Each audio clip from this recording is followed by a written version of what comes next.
Hello guys, my name is Venkatesh. I welcome you all to Mission CAPFF. These are the exams that I qualified. आज की video में हम देखने वाले economy question analysis 2021 के जो क्वेश्चंस है सीएपीएफ के एग्जाम में पूछे हुए वो सब क्वेश्चंस हम इस वीडियो में देखने वाले। तो चलिए शुरू करते हैं। तो गाइज जो 2021 के क्वेश्चंस थे there were total 10 questions not 11। 10 questions were asked from the economic section and the difficulty level of the question was moderately difficult, and some questions were not having specific source, and concepts are important because concept based questions are being asked, and NCERT is the primary source of UPSC for forming questions related to the economy section. So NCERT आपको करना ही है और अच्छे से करना है economy के related, and आपको अवेयरनेस भी होनी चाहिए कि करंट हैपनिंग्स क्या है इकोनॉमी में। इसके लिए आप न्यूज़पेपर पढ़ सकते हो और हमारा सीएपीएफ आपका जो मैगजीन है वो तो है ही उसमें जो कोई भी करंट अफेयर्स आ रहे हैं इंपॉर्टेंट है वो सब आपको करना है। तो पहला क्वेश्चन है फुल एम्प्लॉयमेंट लेवल पे। तो दिस फुल एम्प्लॉयमेंट लेवल एक ऐसी स्टेज होती है जहाँ पे सबको जो है रोज़गार मिल रहा है या एम्प्लॉयमेंट मिल रही है। तो guys this stage is unachievable. Basically in this stage everyone is getting job who is willing to work. तो यहाँ इस क्वेश्चन में स्टेटमेंट्स क्या दिए हैं that when the economy growth slowly than its potential the unemployment rate rises. ये तो बहुत ही कॉमन सेंस वाली बात है, ये तो सही है कि अगर इकोनॉमी ग्रो नहीं कर रही है, if the economy is not growing it is very clear that unemployment जो है वो तो बढ़ेगी। Now the second statement is structural employment occurs when the jobs are eliminated by changes in demand for particular goods और due to automation. Now अभी जो pagers हुआ करते थे पहले, समझो अगर पेजर बनाने वाली कंपनी से वो पेजर ही अभी डिमांड उनकी ख़त्म हो जाए तो वो पेजर वगैरह जो है वो उनका मैन्युफैक्चरिंग बंद हो जाएगा। बट वहाँ के जो लेबरर्स है, if they are not having the skills that is required for the future oriented or future oriented products like mobiles, then what will happen is that they will be unemployed because उनके पास skill नहीं है। तो ये structural changes जब economy होते हैं तब unemployment तो होता ही है। अभी हमारे सर्विसेज सेक्टर में जॉब्स बहुत है बट हमारे पास उतना स्किल्ड लेबर नहीं है कि वो सर्विसेज सेक्टर में काम कर सके। इसलिए हमको क्या करना पड़ेगा कि मैन्युफैक्चरिंग सेक्टर में जॉब्स क्रिएट करने पड़ेंगे, उससे स्लोली हम ट्रांजिट कर सकते हैं सर्विसेज सेक्टर में। बट हमारे मैन्युफैक्चरिंग सेक्टर इकोनॉमी का उतना स्ट्रांग नहीं है। अभी सी स्टेटमेंट क्या है यहाँ पे, recession in the economy leads to cyclical unemployment. ये रिसेशन तो डेवलप्ड इकोनॉमीज में वेरी कॉमन है। जब भी ऐसा रिसेशन आ जाता है तो जॉब्स जाते हैं। ये यूएस में बहुत ज़्यादा फिनोमेनन ये देखने को मिलता है। अभी ये डी स्टेटमेंट, ये तो सारे तीन के तीन स्टेटमेंट सही निकले, तो हम एलिमिनेशन से भी ये डी स्टेटमेंट रॉन्ग है ऐसा हम बोल सकते हैं क्योंकि नॉट करेक्ट पूछा है। यहाँ पे दिया है कि at full employment the measured unemployment rate is negative. तो गाइज मैंने आपको पहले ही कहा है that this stage of full employment, ये फुल एम्प्लॉयमेंट क्या है कि सबको जो है एम्प्लॉयमेंट मिल रही है, those who are willing to work are getting the jobs. But guys this stage is unachievable. This is just एक यूटोपिया है कि फुल एम्प्लॉयमेंट लेवल का, यहाँ ये स्टेज अचीवेबल नहीं है। क्या हो सकता है कि नॉन ज़ीरो एम्प्लॉयमेंट हो सकती है। नॉन ज़ीरो यानी ज़ीरो एम्प्लॉयमेंट कभी होती नहीं है। नॉन ज़ीरो टाइप की जो है अनएम्प्लॉयमेंट हो सकती है, बट पूरा का पूरा निगेटिव तो होगा नहीं। यहाँ पे आप देख सकते हो कि full employment equilibrium refers to the situation where aggregate demand, aggregate supply and all those who are able to work and willing to work at the existing wage rate are getting work. But यहाँ पे क्या है कि इन practical terms economist can define various level of full employment that are associated with low but non zero rates of unemployment. तो हमारे इस D statement में क्या दिया था कि निगेटिव रेट होगा। ऐसा कैसे, अभी यहाँ पे तो नॉन जीरो ही एम्प्लॉयमेंट हो रहा है, तो निगेटिव कैसे जाएगा? ये तो निगेटिव, ये रॉन्ग स्टेटमेंट होता है। यहाँ पे हम ऐसा बोल सकते हैं कि दैट वहाँ पे फुल एम्प्लॉयमेंट लेवल पे जो अनएम्प्लॉयमेंट है वो बहुत ही लो होता है और नॉन जीरो नंबर में होता है। यानी कि हमारे इकोनॉमी में अभी 3 to 4% अनएम्प्लॉयमेंट रेट है, वो जाके हो जाएगा 1.5 पे, या वो हो जाएगा 0.5% पे। इतना कम हो सकता है, but it will never be zero कभी नहीं हो सकता। निगेटिव की तो बात ही दूर है, बट ज़ीरो भी नहीं हो सकता। ये सिर्फ एक ये यूटोपिया है, यानी कि अनअचीवेबल स्टेज है फुल एम्प्लॉयमेंट लेवल की।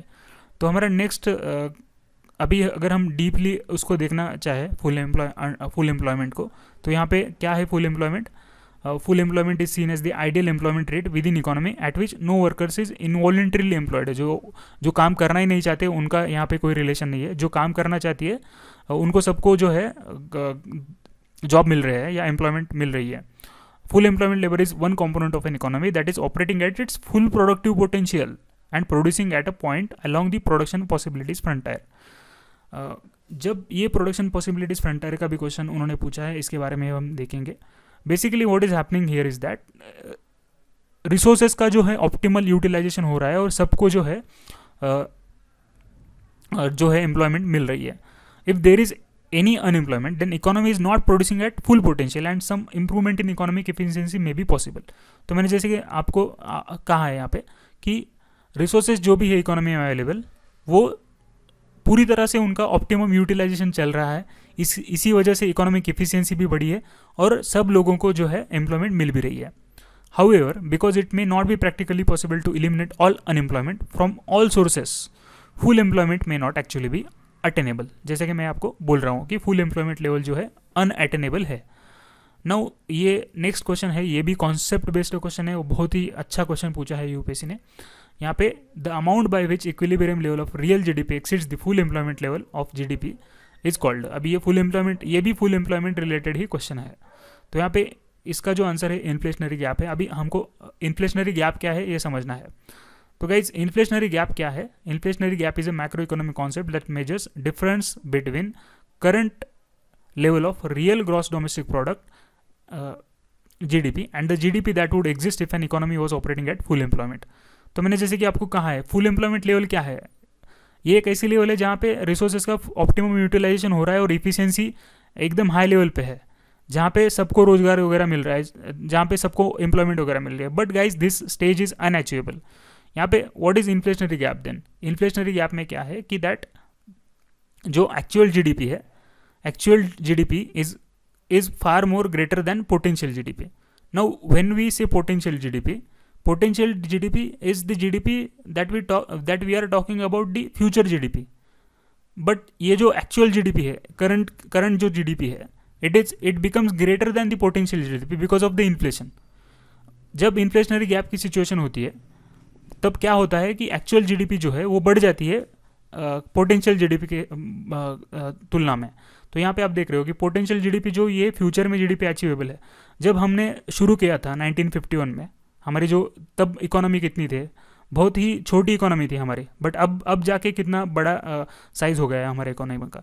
तो अभी हमने 5 ट्रिलियन का गोल भी रखा था कि 2025 तक हमको 5 ट्रिलियन का गोल अचीव करना है.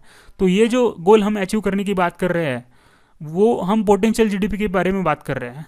जब हमारे पास फुल प्रोडक्टिविटी है, फुल इफिशियंसी है, and by that manner we are achieving this, we will achieve this potential GDP.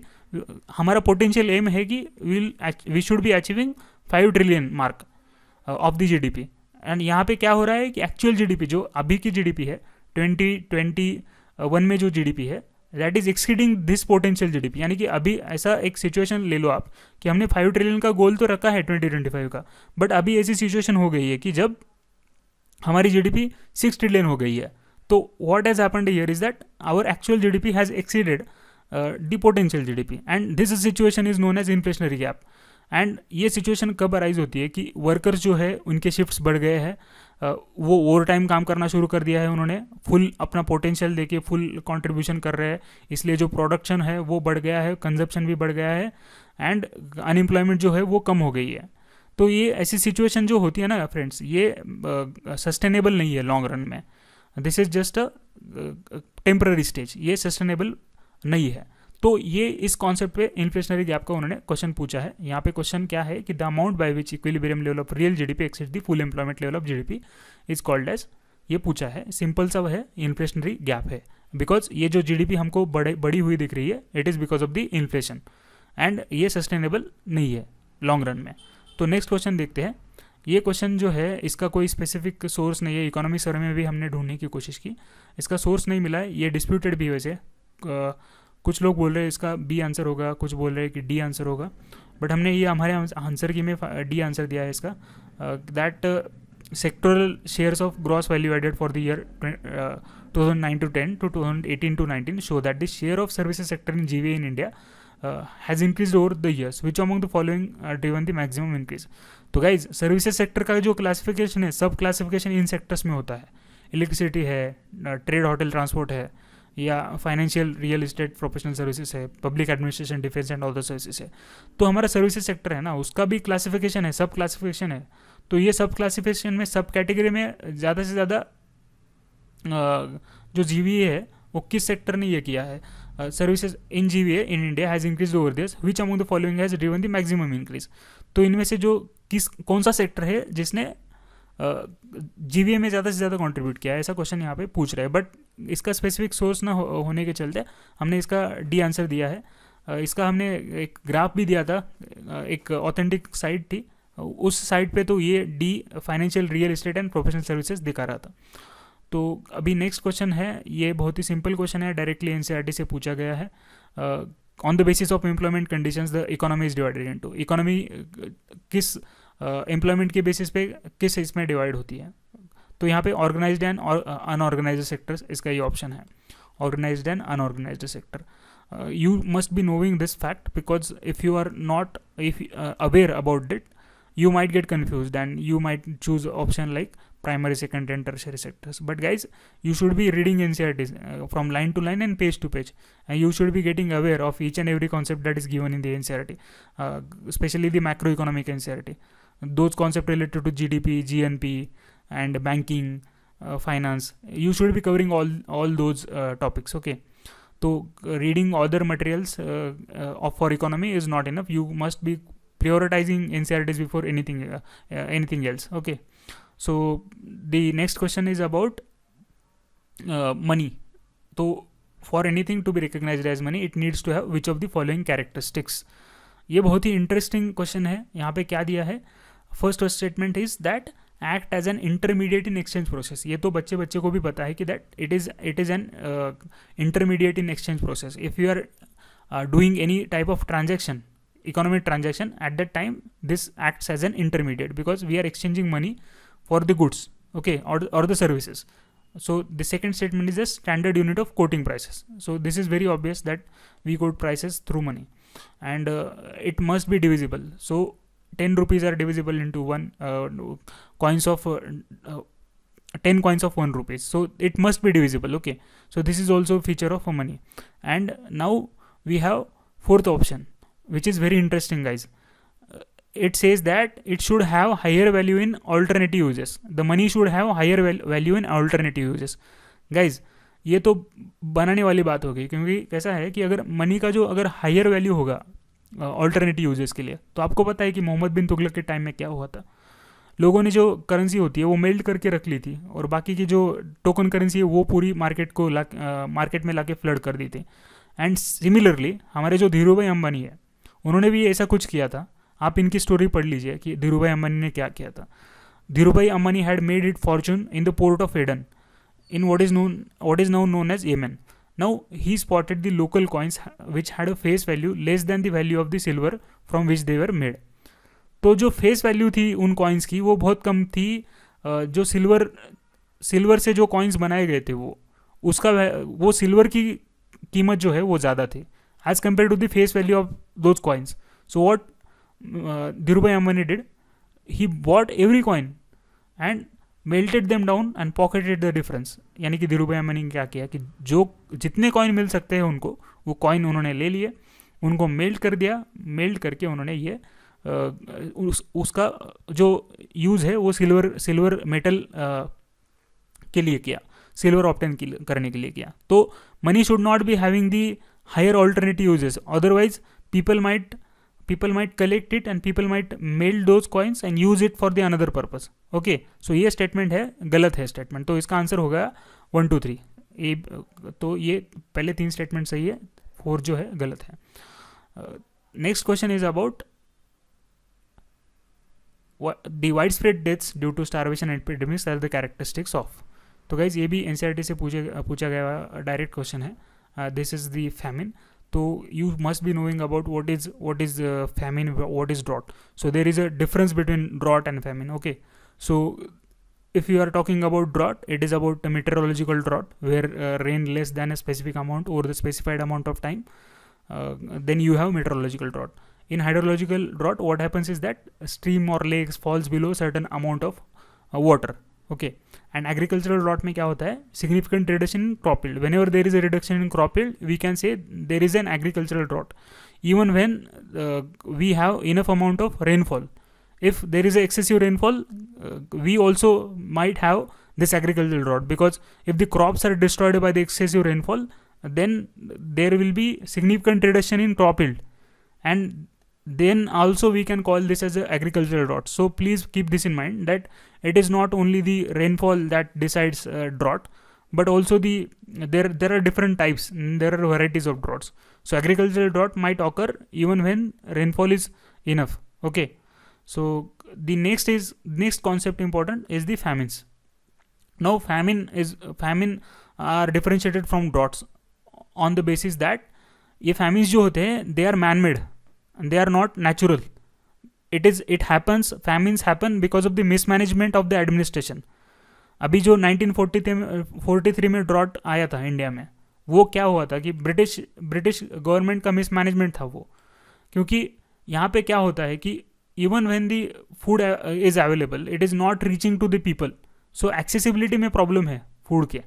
Famine, on the other hand, is caused by decline in availability or access to food, often caused by one of the three kinds of the drought. जो ऊपर वाले one of the three kinds of drought हमने दिखा है, meteorological drought देखा है, agricultural drought देखा है, और हाइड्रोलॉजिकल ड्रॉट देता है. इनके वजह से भी हम एक्सेसिबिलिटी में प्रॉब्लम हो सकता है. और इसमें क्या हो सकता है कि there are sections of people who are not able to afford, and the inadequate management of the administration of the drought may lead to famine, because of the families with less purchasing power are unable to gain access to the available food stuff.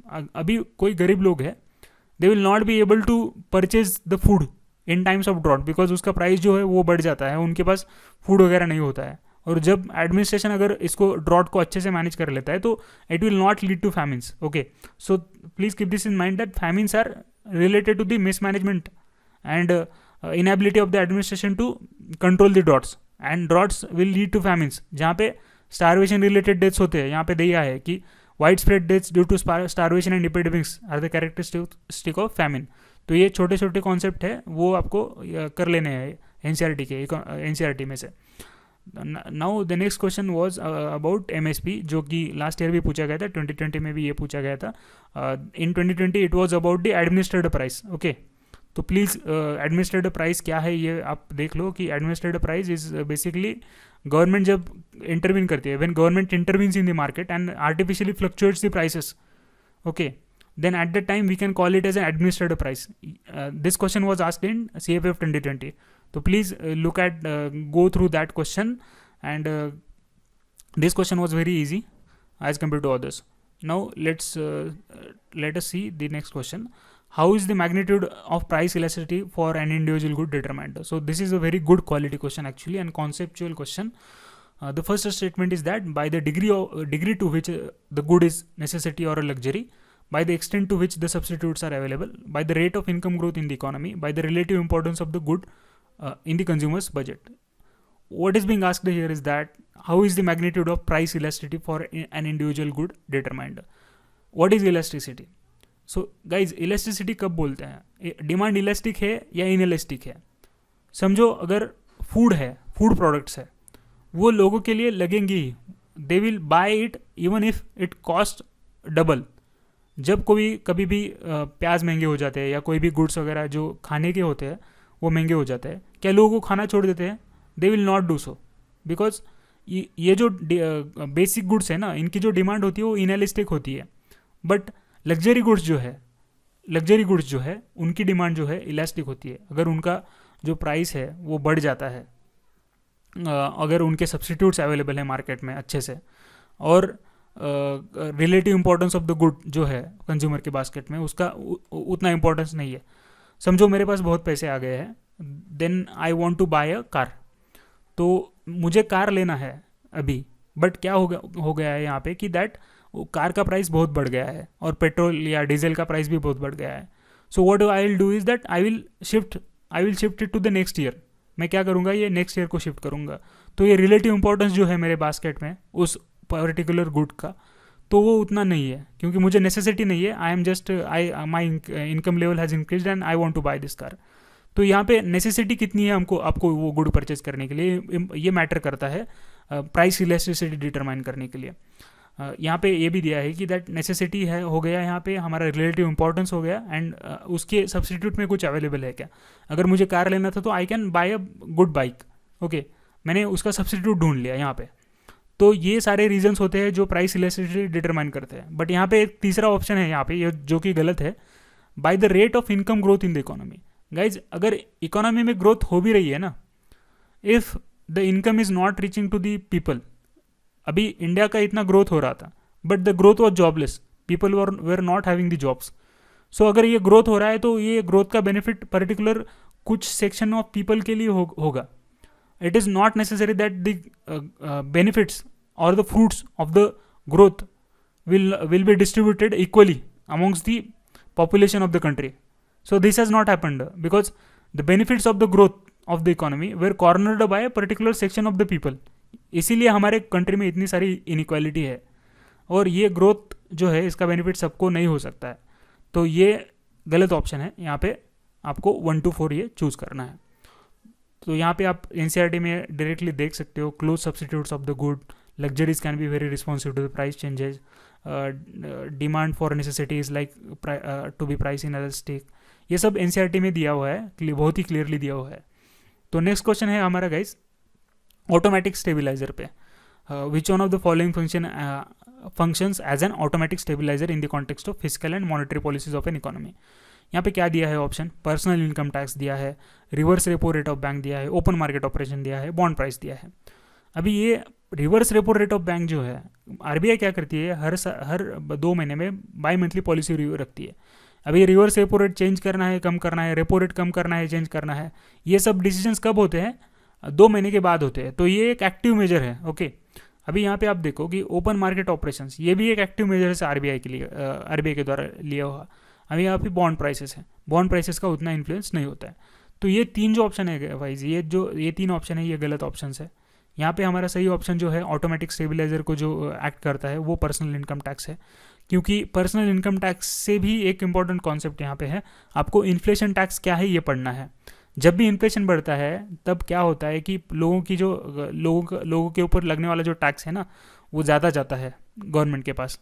कैसे, और inflation जब भी होता है ना, eight that time what happens is that जो currency होती है पब्लिक के हाथ में, उसका वैल्यू जो है वो कम हो जाता है।